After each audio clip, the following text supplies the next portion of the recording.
Options की कुछ terminologies होती है जैसे कि डेल्टा, थीटा, वेगा। मतलब बाय चांस हम किसी से कन्वर्सेशन कर रहे हैं और कोई ऐसे वर्ड्स यूज करना स्टार्ट कर दे, हमें लगता है भाई कितना समझदार आदमी है, कितनी हैवी टर्म्स को कितनी आसानी से बोल रहा है। मेरी बात का विश्वास करिए, आज का ये वीडियो खत्म होने के बाद आपके लिए सारे के सारे वर्ड्स हो जाएंगे बहुत ही ज्यादा simple. More than that, in words का एक्चुअल मार्केट में, एक्चुअल लाइफ में यूज क्या आता है वो भी आपको समझ आ जाएगा। वैसे भी आपका और हमारा पर्पस होता है कि कोई पर्टिकुलर चीज काम कैसे करती है, उसका नाम क्या है, उससे हमें क्या ही फर्क पड़ता है। हमें फर्क पड़ता है कि उसका काम क्या है, किस तरीके से वो हमें इंपैक्ट करेगी। इस चीज को हम बहुत डिटेल में कवर करेंगे आज के इस वीडियो में। आप इन टर्म्स को तो समझेंगे सही, साथ ही साथ समझेंगे कि ऑप्शंस में अगर आप बाइंग कर रहे हैं तो आपके लिए कौन सी स्ट्राइक प्राइस को सेलेक्ट करना आपके फेवर में है और क्यों। सेलिंग कर रहे हैं तो कौन सी स्ट्राइक प्राइस को सेलेक्ट करना फेवर में है और क्यों। और फाइनली अगर आप अपनी खुद की एल्गो स्ट्रैटेजी बना रहे हैं तो क्या चीज के ऊपर आपकी एल्गो ट्रेडिंग स्ट्रैटेजी बेस्ड है। बहुत सिंपल वीडियो रखने वाला हूं मैं, लाइक जरूर कर दीजिएगा ताकि मुझे पता चले कि आपको ऐसे इंटरेस्टिंग टॉपिक में मजा भी आता है और डिटेल में समझने में इंटरेस्ट भी है। तो चलिए शुरू करते हैं।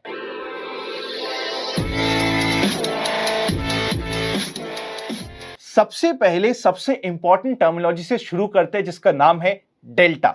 डेल्टा क्या कहने की कोशिश करता है उसे समझते हैं, फिर स्क्रीन पे जाके एग्जाम्पल भी देखेंगे, रियल लाइफ एग्जाम्पल के बेसिस में चीजों को सिंप्लीफाई करेंगे।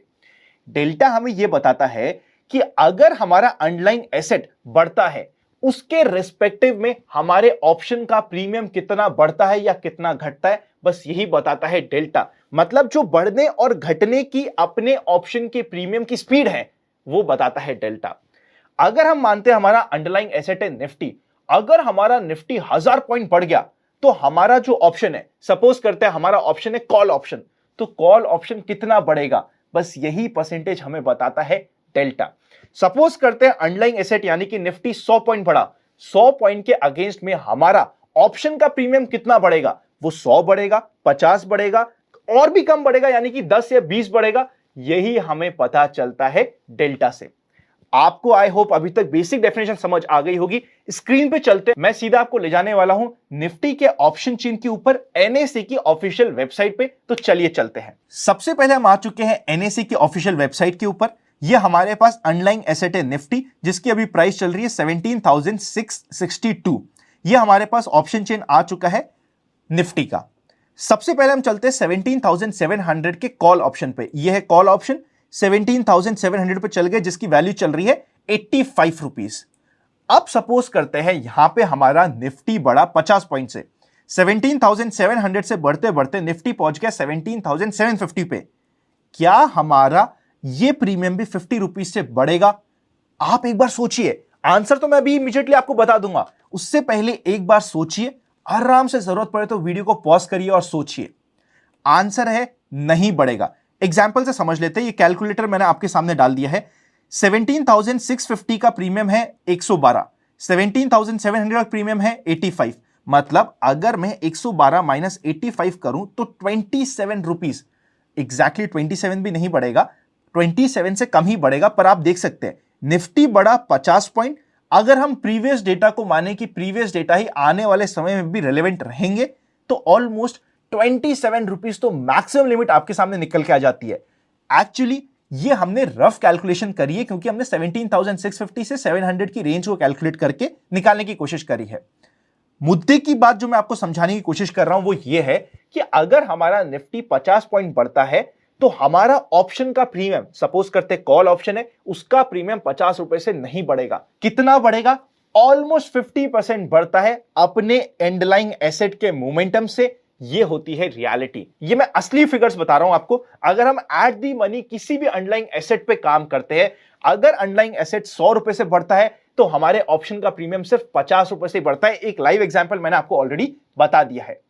इसका मतलब यह हुआ है कि अंडरलाइन एसेट वर्सेस प्रीमियम के बढ़ने की एक रेट होती है, एक परसेंटेज होती है, उसे ही हम कहते हैं डेल्टा। एट दी मनी में सीधे वापस से चलते हैं स्क्रीन पे। एट दी मनी यानी कि ऑलमोस्ट आप मान सकते हैं 17,700 650 एट दी मनी की रेंज पे ये डेल्टा रहता है 0.5। यानी कि अगर निफ्टी बढ़ेगा 100 पॉइंट से तो ये ऑप्शन का प्रीमियम बढ़ेगा 50 पॉइंट से।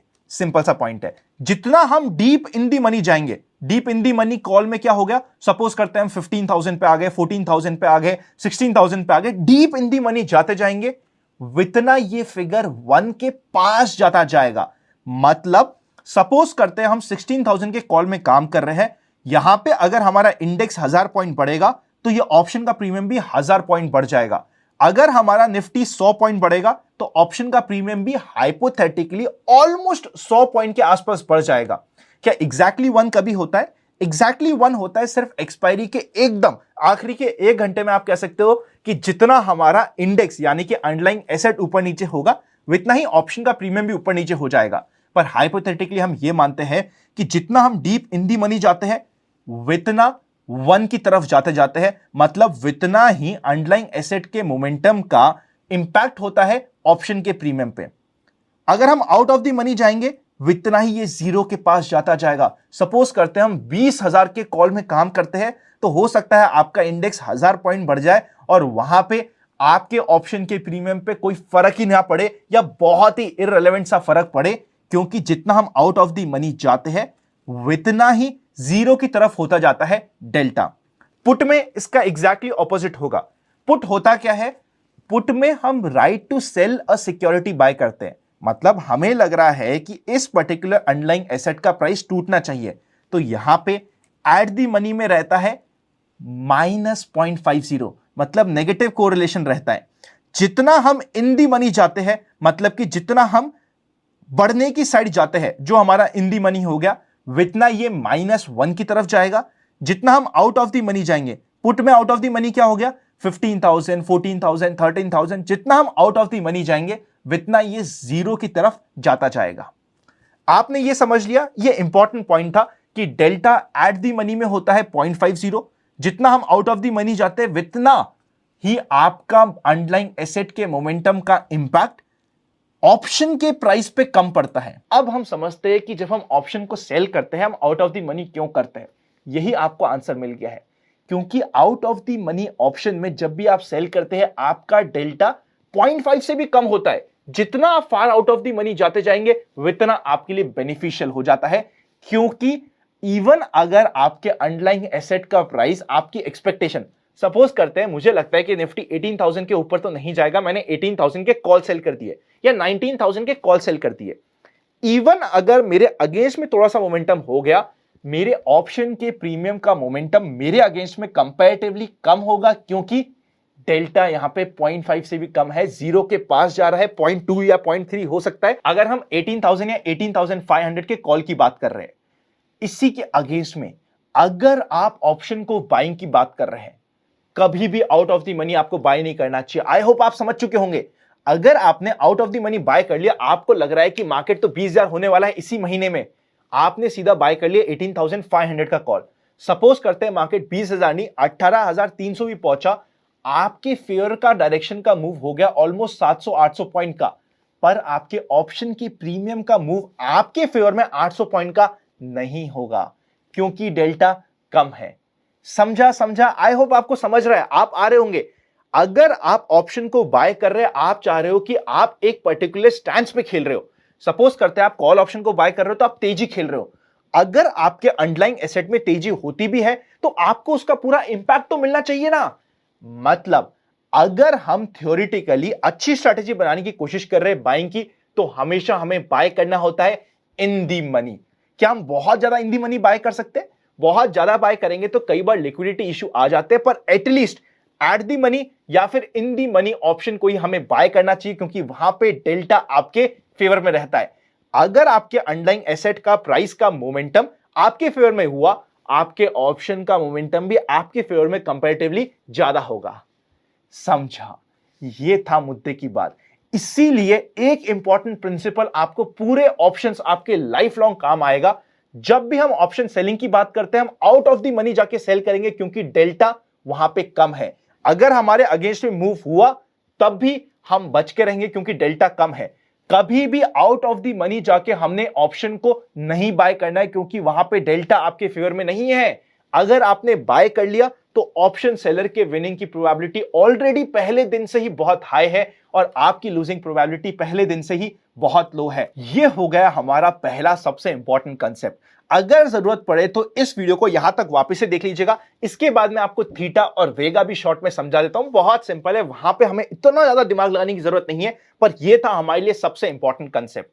अगर हम इस वीडियो को आगे बढ़ाए उससे पहले आपके पास डीमैट अकाउंट नहीं है, डिस्क्रिप्शन में लिंक मिल जाएंगे। इंडिया के बेस्ट ब्रोकर्स का लिंक आपको डिस्क्रिप्शन में मिलने वाला है। अगर आप ज्वाइन बटन मेंबरशिप ज्वाइन करना चाहते हैं तो YouTube पे भी ऑप्शन है, वरना आप मोबाइल ऐप पे जाके आराम से ज्वाइन कर सकते हैं। चलिए अब हम चलते हैं वापस से स्क्रीन पे और थीटा को सबसे पहले समझने की कोशिश करते हैं। थीटा क्या होता है? देखो, मैंने आपको एक कंसेप्ट की बताया था, जो भी ऑप्शन का प्रीमियम होता है, जो ऑप्शन होता है वो एक आइस क्यूब जैसा होता है और वो आइस क्यूब रखा हुआ है तवे के ऊपर। मतलब तवे के ऊपर हमारा आइस क्यूब रखा हुआ है। जिस तरीके से आइस क्यूब मेल्ट होता है उस तरीके से हमारा ऑप्शन का प्रीमियम भी मेल्ट होता है। ये जो मेल्ट होने की स्पीड होती है उसे ही हम कहते हैं थीटा। मतलब टाइम के साथ हमारे ऑप्शन का प्रीमियम कितना कम होता है उस स्पीड को कहते हैं हम थीटा। इसीलिए आपने देखा होगा, मैं हमेशा कहता हूं, जब भी हम ऑप्शन सेलिंग करते हैं स्पेशली एक्सपायरी के पास, वहां पे थीटा डीके मतलब कि जो थीटा डीके की स्पीड होती है वो काफी हाई होती है। आपको ऑप्शन एक्सपायरी के पास में क्या मिलेगा? ऑप्शन की सपोज वैल्यू चल रही है 100 रुपए, 2 दिन बाद रह जाएगी 50 रुपए, फिर 2 दिन बाद रह जाएगी 20 रुपए, फिर एक्सपायरी में सीधा 0 हो जाती है। इस तरीके से एकदम आपको झटके से डिप मिलेंगे एक्सपायरी के पास। यहां पे हमारे लिए एक इंपॉर्टेंट कंसेप्ट आया, थीटा डीके सबसे ज्यादा होता है एक्सपायरी के पास। अगर हम स्पेशली एल्गो की स्ट्रैटेजी बनाते हैं तो वहां पे हम थीटा डीके को प्ले कर सकते हैं, जो परफेक्टली काम करेगा। अगर हम वीकली एक्सपायरी की बात करें तो वेडनेसडे और थर्सडे को, मंथली एक्सपायरी की बात करें तो मंथ के आखिरी वेडनेसडे, थर्सडे और इवन ट्यूसडे को भी थीटा डीके काफी हाई हो जाता है। अगर हम ऑप्शन सेलिंग की बात कर रहे हैं तो हमारे लिए, अगर हम ऑप्शन में ट्रेडिंग कर रहे हैं, सबसे अच्छा होता है नियर टू एक्सपायरी काम करें, क्योंकि यहां पे थीटा डीके आपके फेवर में होगा। अगर हम ऑप्शन बाइंग की स्ट्रैटेजी बना रहे हैं तो हमेशा आपको मंथ के पहले 15 दिन में ही काम करना चाहिए। नेक्स्ट 15 दिन में आपको अपने काम का वॉल्यूम कम कर देना चाहिए, क्योंकि थीटा आपके अगेंस्ट में है। टाइम, देखिए थीटा डीके क्या होता है, टाइम के रिस्पेक्टिव में आपके ऑप्शन का प्रीमियम कितना डीके हो रहा है। स्पीड ऑफ डीके क्या है वो बताता है थीटा। अब थीटा को अगर आपको टेक्निकली याद रखना है तो टी से सीधा टाइम आपको मिल गया, टी से टाइम याद रखिएगा। थीटा डीके सबसे ज्यादा होता है नियर एक्सपायरी, ये कंसेप्ट को हमेशा ध्यान रखिएगा। लास्ट जो हमें सीखना है वो है वेगा। अब वेगा क्या होता है? अगर वेगा को मैं बहुत सिंपल लैंग्वेज में बताऊं ना, वॉलेटिलिटी की स्पीड को कहते हैं वेगा। मतलब कितना डर लग रहा है ऑप्शन सेलर को। देखो, वी से वॉलेटिलिटी बहुत अच्छी तरीके से बनाया, जिन्होंने भी ये ग्रीक्स बनाए ना, ये सिंबल्स बनाए बहुत अच्छी तरीके से बनाए हैं। ये बताता है आपकी वॉलेटिलिटी की स्पीड को। मतलब, और वैसे भी अगर मैं बताऊं ना, ये वॉलेटिलिटी क्या है, हमने लास्ट ही वीडियो में सीखा था एक इंप्लाइड वॉलेटिलिटी का कंसेप्ट। बस ये इंप्लाइड वॉलेटिलिटी की स्पीड को बताता है कि अगर हमारी वॉलेटिलिटी 1% से बढ़ती है तो हमारे ऑप्शन के प्रीमियम कितना बढ़ता है। बस यही हमें पता चलता है वेगा से। ये थोड़ा सा एडवांस कंसेप्ट है, पर आप ये समझ लीजिए जिस तरीके से इंप्लाइड वॉलेटिलिटी का इंपैक्ट होता है, वेगा आपके इंप्लाइड वॉलेटिलिटी की स्पीड को पता लगाने में कोशिश करता है। अब वॉलेटिलिटी बढ़ेगी कब?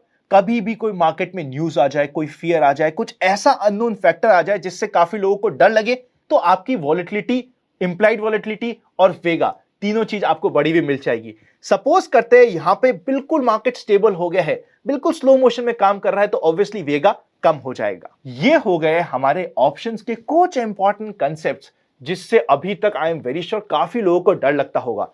इस वीडियो के बाद आई होप आपका डर कम या फिर खत्म हो गया होगा।